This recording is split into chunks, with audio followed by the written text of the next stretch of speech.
So a guy goes to prison. He's incarcerated. It's in Minnesota, especially Minnesota, the Midwest. Prisons are mental hells. They're tortured mentally and psychologically.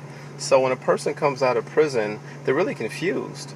You're shut off, you're shut down. There's so many rules, from everything from having money sent in to visits, to getting a job even in prison.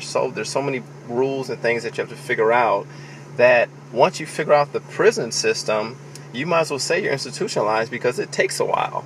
You have to study it, you have to learn it. So it's really a deep process. They put you through a conditioning. So then all of a sudden you come out here and you really have forgotten what it's like to survive.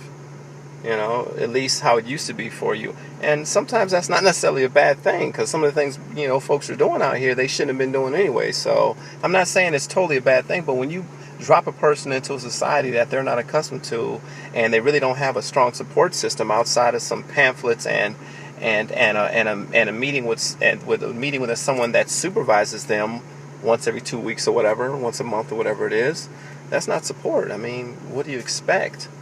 I'm blessed when they walk through our doors, because I appreciate that, because they don't have to, and it's hard. Do you know, is there a percentage that wind up going back into the prison system because of not being able to get adjusted? Yes, and it is called a technical violation.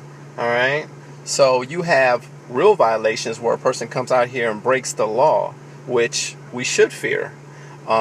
But then you have individuals that come out here and they're trying to make it, but then they're violated because of technical violation.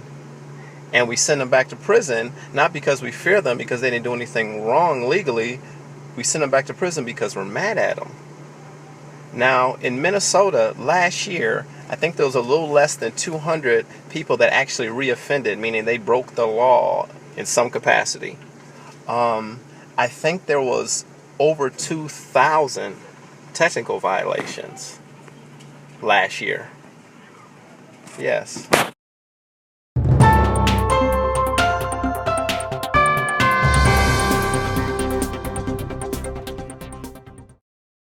Just get them served up, give them a number, let them get a little rope, and we'll go and yank on this in a little bit.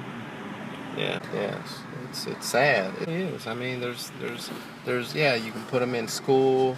You can tell them not to do it again. You can instill some type of punishment or whatever it may be. But if you're not hitting the heart of the issue, if you're not talking about the self-esteem things, these familial things, or these family issues that are really just devastating sometimes for these kids. If you're not really diving into that stuff that's causing them to come to JDC and JDI and all these other names they have for these juvenile detention centers, they're just going to be coming back. Let's look at it like this. When you come from a community that's impoverished and you're looking for something productive to do with yourself, in communities like St. Paul, you can't find anything. DORA agency fills in that gap. MYA. It really is there to offer support to these young men that really she developed when they were just teenagers. She developed these relationships. That's why they call her mom, and they mean that. And I really respect that and appreciate that about Dora and the organization as a whole, because without her doing the work that she's doing, these guys would just be out there just in the street, roaming, hanging out, doing absolutely nothing sometimes.